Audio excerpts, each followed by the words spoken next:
Nanti itu pun akan mungkin akan kita praperkan lagi, dan ini nggak mungkin dilakukan di pengadilan pokok utama.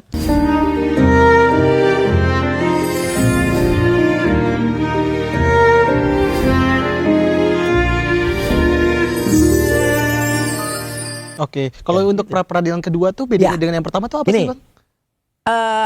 Yang kita praperkan, yang kita mohonkan berbeda. Di yang kedua ini kita mempersoalkan digunakannya pasal 32 Undang-Undang ITE, Informasi Transaksi Elektronik, untuk melakukan status saya selaku tersangka kemarin. Nah, penersangkaan seseorang itu harus berdasarkan 2 alat bukti minimal.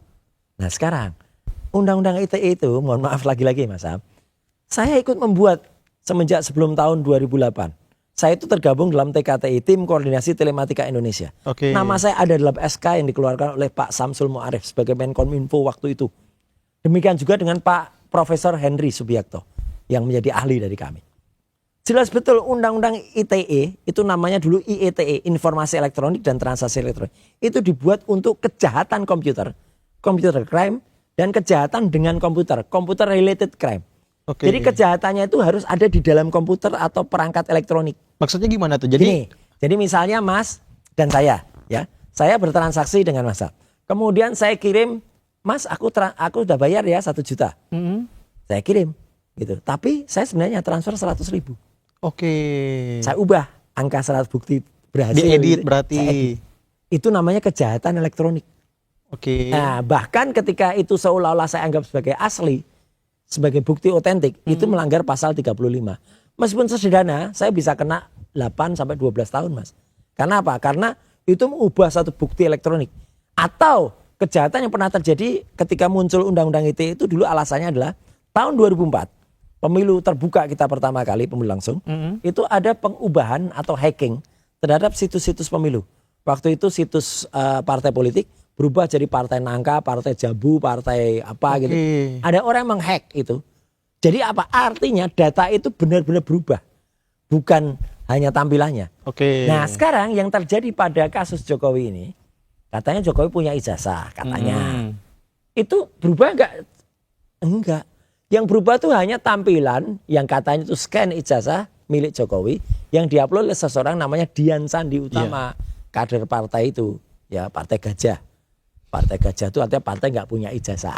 Nah, itulah. Nah, kemudian kalaupun itu dijadikan bukti, Mas, saya hanya melakukan analisis terhadap bukti yang dimiliki oleh Dian Sandi itu. Yang diupload itu. Yang saya upload. Ya, saya juga nggak pernah upload. Dian Sandi yang upload. Dian Sandi. Saya hanya menunjukkan gambar dari Dian Sandi itu saya tunjukkan di acara TV malah. Misalnya Rakber atau acara TV sebelah ya. Apakah itu ILC atau kayak itu mana? Atau di podcast orang. Saya tidak pernah masuk dalam klausul yang disebutkan di pasal 32 ITE. Karena di pasal 32 ITE itu harus orangnya sendiri yang mengupload. Di situ ada yang namanya mentransmisikan. Saya nggak punya akun, Mas. Saya nggak punya akun X, nggak punya akun Facebook, nggak punya akun yang bisa saya gunakan untuk itu. Jadi artinya saya nggak bisa kena. Yang harus kena memang respon, kalaupun dia kena. Karena dia ada di Bali G Academy, di mana itu banyak banget. Dan itu semua dakwaan yang ada itu digunakan untuk mendakwa Dr. Tifa. Dan juga saya kemarin. Makanya Dr. Tifa kemarin pembelaannya benar. Bukan saya pemilik Bali G. Bukan saya. Dr. Tifa itu hanya menyampaikan sama di acara Rakber. Kami dipandu Mas Aiman. Gitu. Nah, acara Rakber pun itu nggak boleh sebenarnya acara TV itu tiba-tiba dijadikan ditersangkakan begitu. Harus melewati Dewan Pers dulu. Karena kita punya Undang-Undang Pokok Pers nomor 40 ya tahun 99. Jadi itu harus pakai dulu. Nggak boleh seenaknya tiba-tiba kami kena ITE. Jadi boncos banget Mas ini. Jadi itulah makanya kami pra-peradilan kan. Apakah buktinya itu sesuai dengan undang-undang atau enggak? Sudah dipanggil belum Dewan Pers? Ada bukti enggak kalau dengan Dewan Pers yang dipersalahkan adalah narasumber? Enggak pernah ada sejarahnya. Ya narasumber itu disalahin. Ya itu biasanya nanti Dewan Pers itu mengadakan yang namanya dipanggil, dimediasi. Kalau ada pihak yang berkeberatan, kemudian dicari. Dan seorang host atau presenter itu sebenarnya wajib juga untuk melindungi ya acaranya, melindungi juga narasumbernya. Dari situ saja sudah pasti nggak kena. Yang kedua adalah ketika saya melakukan analisis, Mas gini, misalnya saya ibaratnya melakukan pemeriksaan ya, ini pakai analogi medis lagi. Saya melakukan pemeriksaan terhadap ibu-ibu yang misalnya mengandung. Kemudian kita USG, ultrasonografi. USG sekarang kan canggih banget, sampai muncul berwarna, sampai muncul 4 dimensi. Kemudian di situ dianalisis, di print, kemudian dari situ diputar sehingga nampak bayinya itu bisa lebih kelihatan. Oh ini cowok, karena bisa kelihatan seksnya gitu ya, seksnya, kelaminnya. Apakah saya melakukan analisis itu bisa dianggap merusak bayi yang ada di kandungan? Kan enggak. Ini adalah analisa. ELA ini error level analisa ini, kecuali saya melakukan misalnya yang namanya operasi terbaru sekarang, namanya laparoskopi. Laparoskopi sekarang itu tidak perlu kita belek Mas, tapi cukup 3 titik, 1, 2, 3. Kemudian dokter itu memasukkan alatnya, kemudian dilihat di situ. Nah kalau itu pun meskipun menggunakan elektronik bisa dibuat kita melakukan tindakan. Itu pun kan tujuannya untuk menyembuhkan. Gak ada laparoskopi untuk membunuh ibu kan gitu. Gak ada, atau membunuh pasien. Nah dari situ saja udah boncos penggunaan undang-undang ITE-nya tidak cocok. Undang-undang ITE itu digunakan untuk menangkap hacker yang mengubah situs-situs tadi. Karena dulu kita nggak punya undang-undang ITE. Kemudian untuk melakukan transaksi elektronik. Makanya pasalnya kemudian tujuannya kalau ada orang mengubah transaksi jadi besar. Jadi 8 tahun, 12 tahun. Nah kalau kita mengubah, sebenarnya bukan mengubah ya. Kita adalah melakukan penelitian ya atau melakukan analisis terhadap itu. Nggak salah. Respon pun kalau mau dikenakan itu harusnya dia juga nggak kena. Kalau untuk pasal 35. Karena dia hanya melakukan analisis. Fontnya tidak sesuai. Tapi kalau mengupload, responlah yang mengupload. Dian Sandi juga mengupload. Harusnya mereka yang kena Mas. Bukan kami yang kena. Tapi kan Rizwan udah RJ, jadi udah gak bisa kalau kena. Nah RJ pun nanti akan kita pasalkan. Gini, namanya RJ, Restoratif Justice, itu kan permohonan maaf seseorang. Tujuannya apa? Untuk akhirnya dilakukan SP3. SP3 itu kependekan dari Surat Perintah Penghentian Penyidikan. Surat Perintah Penghentian Penyidikan. Yang dihentikan itu penyidikannya. Saya respon Dr. Tifa, kemudian juga dulu ada Egy Sujana, Damai Lubis, Rizal Fadilah, Rustam Effendi, Bu Kurnia Troy. Itu 8 orang ini, bahkan awalnya 12 orang yang dilapor. Dalam satu LP yang sama. Dalam satu penyidikan yang sama. LP kami 1 Mas. Kalau LP-nya 1, suratnya dihentikan. Yang berhenti 1 atau 8? Harusnya semua. 8 berhenti. Nggak Tapi boleh nyatanya, nah makanya itu yang tidak sesuai. Makanya ngambil langkah pra-peradilan. Betul. Nanti itu pun mungkin akan kita praperkan lagi. Dan ini nggak mungkin dilakukan di pengadilan pokok utama. Karena pasti akan itu udah lewat gini-gini. Kan kalau praper mungkin Mas. Sebelum praper itu artinya sebelum masuk peradilan yang sesungguhnya. Semua bukti syarat-syarat itu bisa dibedah. Dan inilah termasuk. Jadi yang namanya SP3, Surat Perintah Penghentian Penyidikan, itu adalah suratnya berhenti.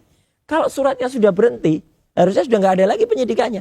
Semua harus berhenti kecuali muncul surat perintah baru, sprindik baru, sprindik yang kemudian atas nama saya sendiri, atas nama Dr. Tifa sendiri.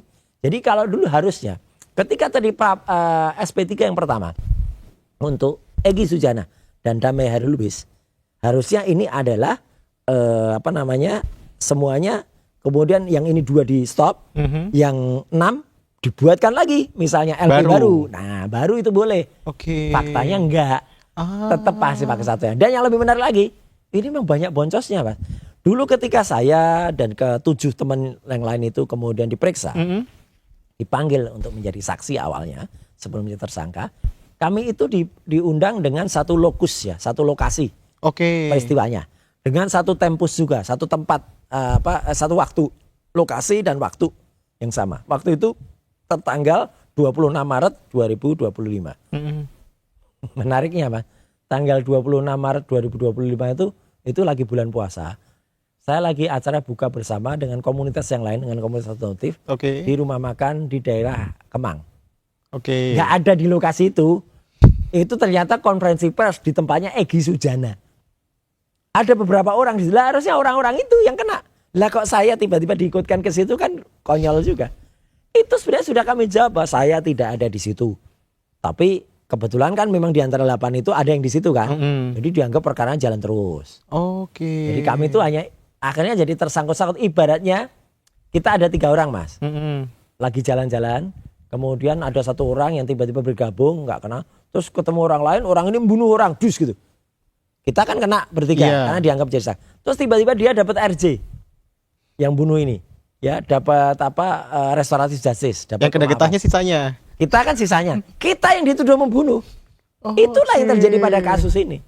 Jadi orang yang benar-benar melakukan press conference pertama kali TPUA itu Egy Sujana dan Damai Lubis itu sudah hilang ya gitu. Kemudian dia lewat, ternyata yang lain-lain itu malah justru yang kena.